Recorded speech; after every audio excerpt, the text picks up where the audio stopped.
How far would you go to save the life of another person? I want you to think about that question. How far would you go to save the life of another person?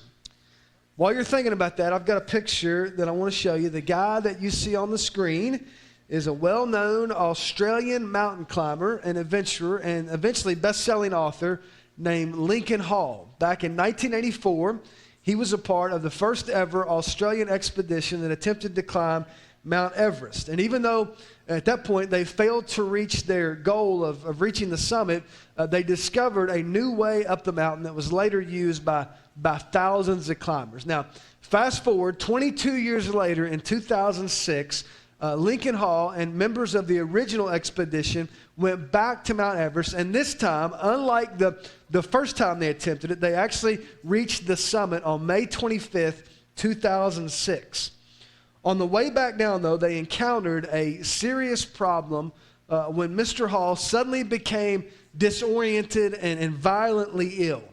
He was later diagnosed as suffering with something called cerebral edema. It's a swelling of the brain that can be caused by high altitudes. And when it sets in, it causes a person to become confused and even start hallucinating.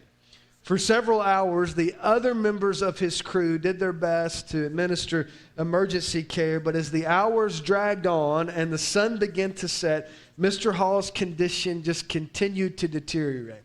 It got so bad, they eventually had a hard time detecting a pulse and concluded that he had passed away. At that point, the darkness was beginning to set in, the snow was beginning to pick up, and the expedition leader, a man named Alexander Abramoff, ordered the team to leave behind the body of Lincoln Hall because he knew with the temperatures getting ready to plunge, if they didn't get down the mountain pretty soon, at least make it to a camp, they would all be in danger of losing their lives. A few hours later, when they reached the base camp, they informed the authorities what had happened, notified Mr. Hall's family, and because he was kind of a celebrity in the climbing world, they released a statement to the media explaining his death. The problem, though, was that Lincoln Hall wasn't dead. 12 hours later, the next morning, there was another climbing expedition from the United Kingdom that encountered him just as they were making their final approach to the peak of Mount Everest. The leader of the group explained what happened to the New York Times, saying this. He said, sitting to our left, about 2 feet from a 10,000-foot drop, was a man. Not dead, not sleeping, but sitting cross-legged in the process of changing his shirt. He had his suit unzipped to the waist, his arms out of his sleeves, was wearing no hat, no gloves, no sunglasses, had no oxygen mask, no regulator, no ice axe, no sleeping bag, no mattress, no food, nor water bottle. He looked at us and said, I imagine you're surprised to see me here. He goes on, this was a moment of total disbelief to us all. Here was a gentleman, apparently lucid, who had spent the night without oxygen at 28,000 feet, without proper equipment and barely clothed, but somehow alive. In his condition, they knew he wouldn't survive much longer, so at that point, the members of the group collectively decided to abandon their goal of reaching the summit, and they launched what reporters later called a rescue effort unprecedented in scale. What they did is they took the supplies they had, and they made a makeshift stretcher in which they carried him very slowly and methodically down to a place where he could be rescued by helicopter. He was later taken to a hospital where he was treated for swelling of the brain, a chest infection, severe heat, dehydration, and frostbite as a result of spending the night at 28,000 feet in sub-zero temperatures. Now that brings me back to the question that we started with. How far would you go to save the life of another person? What would you risk to help somebody else have a chance at survival? If you have your Bible or your phone, I want you to go to Mark chapter 2. This morning, we're finishing up this series we've been in called We Are FCC. We've been talking about who we are as a church and, more importantly, who we hope to become in the future. And we're going to finish it up by looking at what I think is one of the coolest stories in the New Testament. Some of you already know where we're going based on the story of of Lincoln Hall. It's one of those stories that once you hear it, you never forget it. In fact, it's mentioned in 3 of the 4 Gospels, and the reason they retell it in 3 different places is because just like us, the disciples, once they experienced this, it was something they never forgot. It was always fresh in their minds. And just to set the scene for you, what we're about to read in Mark chapter 2 takes place when Jesus and his little entourage of disciples, these 12 guys that are following him around, return to this little fishing village called Capernaum. They've just completed a tour of the region around Capernaum. It's known as Galilee. And during that time, Jesus has been building his team. He's been teaching some interesting lessons, and he's also been performing miracles. And what's happened is word about what Jesus is doing has begun to spread. And so overnight, Jesus has become sort of this instant celebrity. He's the guy that everybody's talking about. And so when he returns to Capernaum after the people have heard everything he's been doing, it's kind of like the Beatles going back to Liverpool after they were on the Ed Sullivan Show. I mean, everybody's talking about it, and the people just go completely crazy. Check this out. Mark chapter 2, verse 1. A few days later, when Jesus again entered Capernaum, the people heard that he had come home. Now, just as a note, this was not his home, but this was his home region. This is the place where Peter was from. So most likely he's come back to Peter's house. Now, verse 2. They gathered in such large numbers that there was no room left, not even outside the door, and he preached the word to them. So here they are at Peter's house. They're going to pull back from the crowds. They're going to recharge the batteries. They're going to just spend some time recouping and regrouping. And all of a sudden, this huge crowd starts to show up. And one of the things that was different in first century Palestine as opposed to today is that during the day, people would not only leave their doors unlocked, they would leave their front door open. And so if you were walking by, it was seen as an open invitation just to come on in. So people are walking past. They say, hey, I think Jesus is in there. And somebody sticks their head in the door and they see him there. They say, hey, he's in here, and come on in. And now you've got this huge crowd of people. We don't know how many there were, but however many there were, it filled up the house and it filled up the area around the house. And that's what makes it so interesting that when you get to the end of verse 2, Mark tells us that Jesus sees his opportunity, and what does he do? He preaches the word to them. Now, keep in mind, that's not why they came. I mean, why did they come? They came to see him perform miracles. I mean, they've heard all this cool stuff he's been doing, and now he's here, and they want in on the action, but Jesus sees his opportunity, and instead of giving them what they wanted, he gave them what they needed. For Jesus, the miracles were always secondary to the message. The message was always the primary thing. The miracles were always meant to just confirm the message. So Jesus sees his opportunity, and instead of performing miracles, he decides to deliver a message. Then you get to verse 3, and there's a problem that develops. Some men came, bringing to him a paralyzed man, carried by 4 of them. So you got this little group of guys, 4 friends, and they're bringing with them a friend of theirs who's paralyzed. Group of 5, 4 of them carrying the 5th man. And to be honest, we don't know much about this guy. I mean, there's a lot of questions. You know, was he paralyzed from birth, or maybe he had a neck injury, later in life that left him unable to move? And you have to ask yourself, I wonder if he was married. I wonder if he had kids. What if he had like young kids that were at home and they'd run around his bed, but he couldn't move because he was confined to the bed because he was paralyzed? And if it was a neck injury that took place later in life, you've got to wonder what he did before that. I mean, was he a banker or a builder or maybe a soldier? I mean, there's just so many things that we don't know. But here's what we do know. Regardless of how he got there, he's in a desperate situation. And you have to remember that during that time, there's no such thing as disability. There's no social, safety net. And so the only way that a person who was paralyzed could have any hope at survival would be by begging from other people. But if you're paralyzed, how do you get somewhere to beg? I mean, you can't just get up and go where the people are. And so the only chance he would have is if maybe he had this little group of friends who came and got him every morning. They carried him someplace where the people would be, and he'd spend all day asking for money, and then they'd come and get him. They'd bring him back. And that brings us to the 4 guys in this story. I can't prove this, but my suspicion is they were probably all friends. Maybe they grew up together. Maybe they played ball together and went fishing together and did all the things that you do when you're a kid.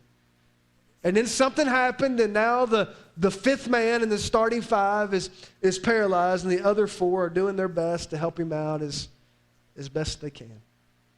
And maybe they even worked in shifts. Maybe one guy took the first shift, and another guy took the second shift, and just kind of pieced it together. But however it all works, we know for sure that these guys felt sorry for their friend. I mean, imagine how difficult it would be to just lay there day after day, unable to move.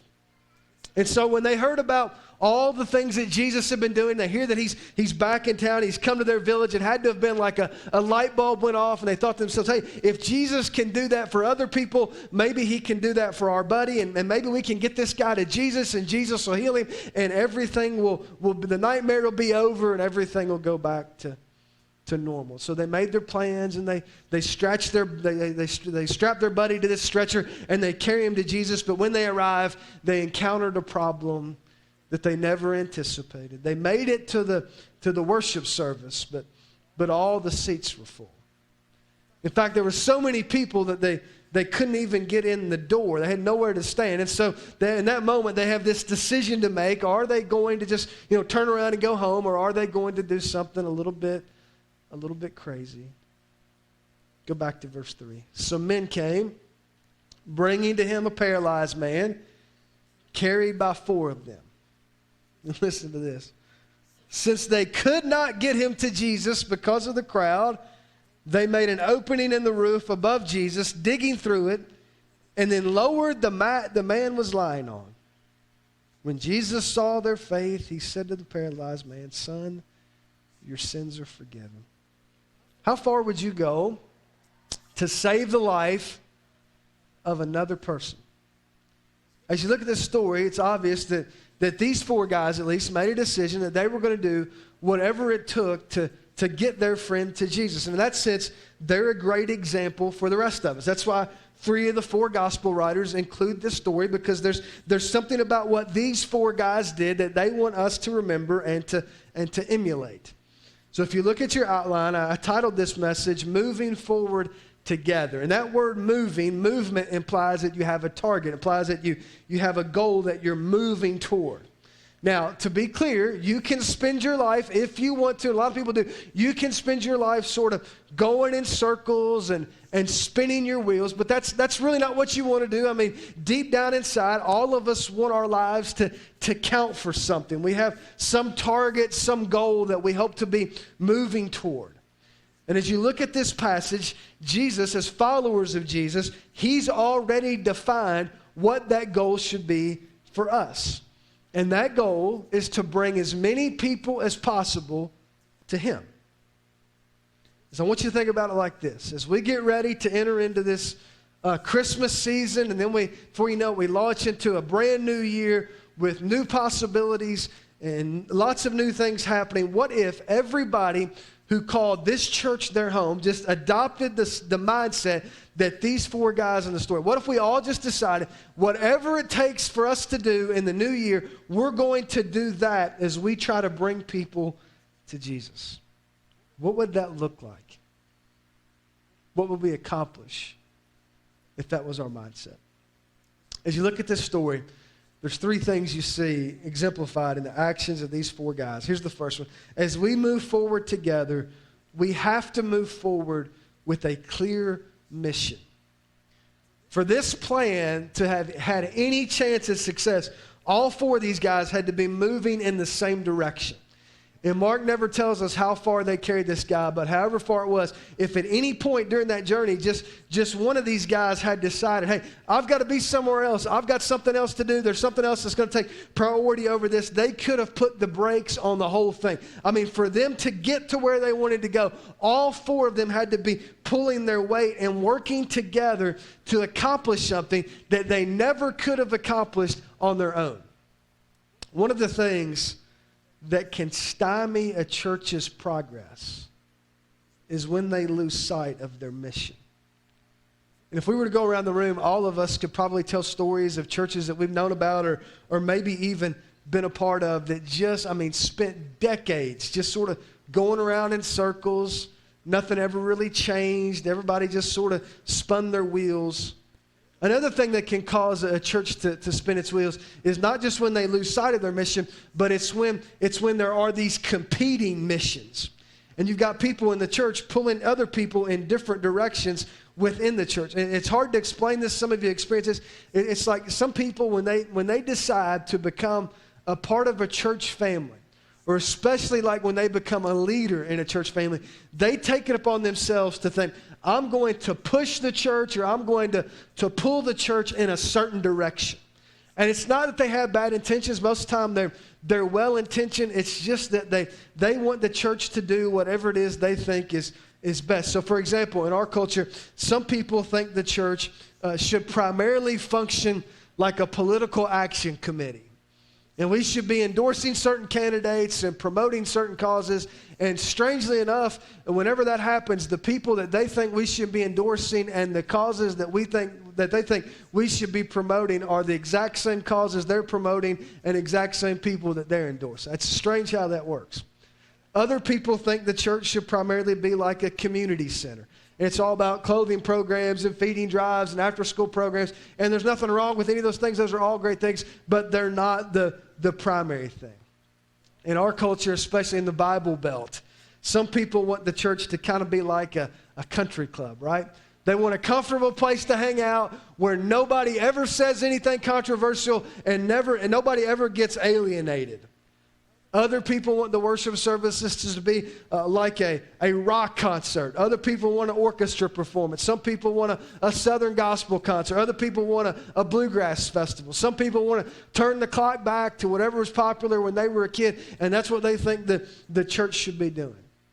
Some people think when they come to church, it should be more like a theology lecture. You spend an hour and you look at some topic from every angle and you explore all the options. Other people want it to be like a self-help seminar, a positive message with a catchy title that never goes more than 15 minutes. Good luck with that. So within a church, you have this constant tension as different people try and impose their ideas about what the church should be focused on. But here's the deal. Jesus, as the head of the church, has already answered that question. He's already determined what the primary mission of the church should be, and that's to reach lost people. Luke 19, Jesus said it like this: "For the Son of Man came to seek and to save the lost." What's that mean for us? That means that no matter what we do, no matter what else we get involved in, no matter how many things we attempt to do, the one thing that we have to do and the primary thing that we've been called to do is to reach lost people. And for us to do that, we have to do it together. Now here's the second thing. As you move forward together, we have to make sure that we are developing a bias toward bold action. Try and imagine just for a minute that you are one of the 4 people that have just carried your friend to Jesus. Your arms are burning. Your shoulders feel like they're getting ready to rip out of their sockets. The sweat is pouring down your brow. But the whole time you're going, you're filled with thoughts of seeing your friend up and moving around. So you push through the pain. And then just as soon as you arrive at your destination, it hits you that there is no way you can get inside. The people are just lined up as far as you can see and as far as you know. This is the only show today. This is the only service. There's not going to be another one later. So you have this decision to make. And I want you to think about, what would you have done? Seriously, what would you have done? Do you know what most of us would have done? We'd have turned around and gone home. Because that's what we do. I mean, that's the normal response when things don't go our way. We turn around and we go home. We throw up our hands and we say, hey, at least I tried, and we feel good about trying, but we didn't accomplish anything. So we go home and we scroll through Instagram or we watch Netflix or whatever it is we do, and we sort of let ourselves off the hook and we say, hey, at least we tried.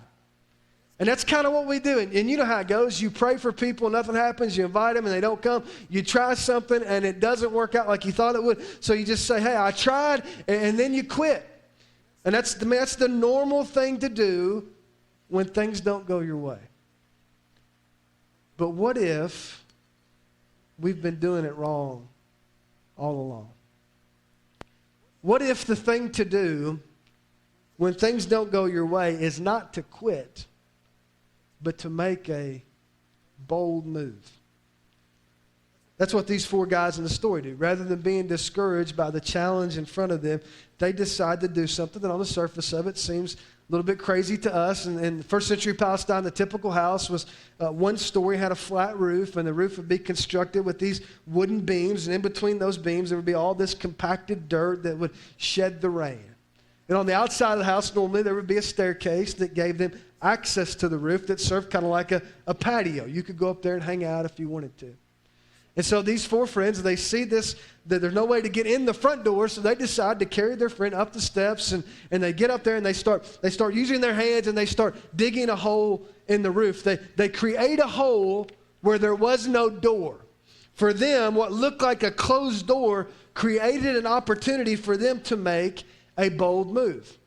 So just imagine what this would have been like for the people that were inside the house trying to listen to Jesus. I've got a picture of what this may have looked like, or if it helps you, you can think about it like this. How would you react if during the last worship song or during the communion meditation, you're sitting here and it's quiet and you're trying to focus, and all of a sudden you hear a loud noise. And you look up and parts of the insulation are now falling down on top of you. And then you hear the roar of some engine, and you look up and you can see the sky, and here comes a guy being lowered down on a stretcher. I mean, how would you react to that? You know what most of us would do?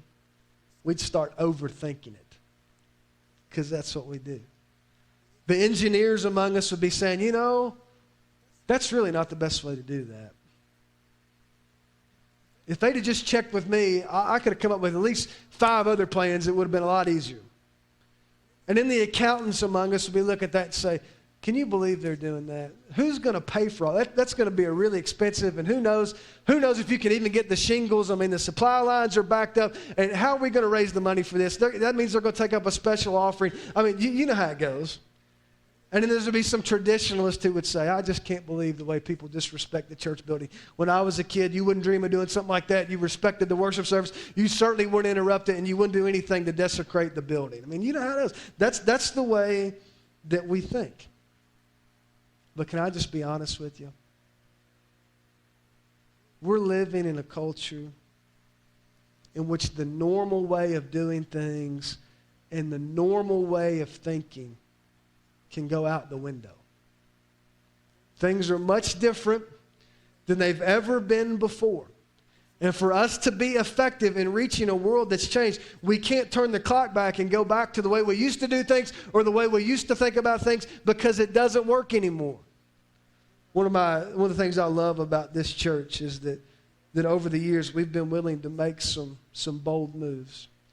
And the reason we've done this is because we realize if we just continue to do the normal things we've always done in the normal ways that we've always done them, the only thing we have to look forward to is becoming increasingly ineffective. And I don't have to prove that to you, because you can drive around anywhere you want to drive and you'll see church after church after church that's basically empty because they decided to do things the normal way. If we're going to continue to move forward and reach lost people in a world that continues to move full speed ahead in the opposite direction, we're going to have to continue to develop a bias not just toward action, but toward bold action. We're going to have to do things we've never done before, maybe things that nobody's ever done before, to reach people that nobody else is reaching. Now, there's one more thing you see in this story, and it's this. As we move forward together, we have to maintain a focus on eternity. I want you to go back to verse 5. If you have your Bible still open, here's what it says. When Jesus saw their faith, he said to the paralyzed man, "Son, your sins are forgiven." That's interesting, isn't it? Every time I read this story, I wonder if his friends were disappointed. They've gone to all this trouble to bring their buddy to Jesus, and they're expecting him to experience this dramatic physical healing, but instead Jesus offers spiritual transformation. I mean, that's not why they came. And of course, you know the rest of the story. That just creates more conflict between Jesus and the religious leaders. You get to verse 6. Now, some teachers of the law were sitting there thinking to themselves, "Why does this fella talk like that? He's blaspheming. Who can forgive sins but God alone?" Immediately, Jesus knew in his spirit that this was what they were thinking in their hearts, and he said to them, "Why are you thinking these things?" And check out this question he asked in verse 9. "Which is easier, To say to this paralyzed man, your sins are forgiven, or to say, get up, take your mat, and walk? And the answer is neither. I mean, they couldn't do either. They couldn't heal him, and they couldn't forgive him, and you can't either. Verse 10, but I want you to know that the Son of Man has authority on earth to forgive sins. So he said to the man, I tell you, get up, take your mat, and go home. He got up and took his mat and walked out in full view of them all. And this amazed everyone, and they praised God, saying, we have never seen anything like this. Most time you read this story, you walk away and you think, that's a cool story about a paralyzed man being healed. But that's not really what it's about. That's a profound misreading of the story. Really what it's about is not the healing of somebody who needed healing. It's the salvation of a sinful man. I mean, his friends brought him to Jesus so that he could be healed, but Jesus offered him something infinitely better, and that was forgiveness. As you can imagine, after his dramatic rescue off of Mount Everest, the story of Lincoln Hall went viral in a way that things didn't tend to go viral back then. I mean, overnight, his picture was everywhere. His story was retold in the New York Times, the Atlantic, the Guardian, even an appearance on Good Morning America. It was so fascinating that National Geographic did a full-length documentary. They took you through minute by minute, and they explained how he was able to survive. After the documentary came out, Mr. Hall wrote a book about his experience that became an overnight bestseller. And for the next couple of years, he lived the life of a celebrity, traveled all over the world, speaking to huge audiences, talking about his night spent on Mount Everest. Now hit the fast forward button. 3 years after experiencing that dramatic rescue, Lincoln Hall started to experience a growing tightness in his chest, along with some bloating and fatigue, which eventually morphed into constant pain in his chest and his abdomen, and uncontrollable coughing. After some tests, the doctors diagnosed him with an advanced case of mesothelioma. And according to his family, it was a torturous decline. Until finally, on March 24th, 2012, just 2 months shy of 6 years after his dramatic rescue off of Mount Everest, the New York Times ran this headline: Lincoln Hall, climber who survived on Everest, dies at 56. In the article, one of his climbing partners who had been with him commented, the death of Lincoln is a reminder that nobody lives forever. Do you know why Jesus forgave this guy's sins before he healed his body? It's because he knew better than anybody that nobody lives forever. And even though the guy might be physically healed now, at some point in the future, he's still going to take his last breath. And when you take your last breath, what matters most is not the condition of your body. It's the condition of your heart. I mean, when it's all said and done, what matters most is not your cause of death. It's not what the coroner writes on their certificate. It's your relationship with Jesus. That's why as a church, we can never allow ourselves to get distracted or discouraged. We have to stay focused on what matters, and what matters is helping lost people experience a relationship with Jesus. At the bottom of your outline, there's one phrase. Even if you haven't written anything down, I hope you'll write this down. Just write it somewhere. It's a phrase that I hope will become the heartbeat of who we are as we launch into this new season. And here it is. At FCC, we must be willing to do whatever it takes to reach whoever we can. Let me say it again. We at FCC, we must be willing to do whatever it takes to reach whoever we can. The two key words there are whatever and whoever. We've got to be willing to do whatever. We've got to be willing to try whatever. We've got to be willing to risk whatever we have to risk, to spend whatever we have to spend, and do whatever we have to do to reach whoever we can possibly reach. Now, are we going to reach everybody? No, but we can reach more. Are we going to connect with everybody? No, but we can connect with more. But in order to connect, we've got to be willing to do whatever it takes to reach whoever we can. Let me ask you again, how far would you go to save the life of another person? Or maybe a better way to ask it is how far would you go to change the eternal destiny of just one person? Here's the deal. You can save a person's life, and guess what? They're going to die of something else later. But all of us are going to take our last breath, and all of us are going to spend eternity somewhere. I got another picture I want to show you just real quick. Part of the reason the story of Lincoln Hall was so well known is because of the story of this guy. You probably never heard of him, but his name is David Sharp. He's a well-known British climber. And listen to this, just 10 days before Lincoln Hall was rescued off of Mount Everest, just 10 days before that, on May 15th, 2006, David Sharp was discovered inside what's considered a famous cave near the peak of Mount Everest, nearly frozen to death and without oxygen. Unfortunately, unlike Mr. Hall, by the time the rescuers got to him, it was too late, and he had frozen to death.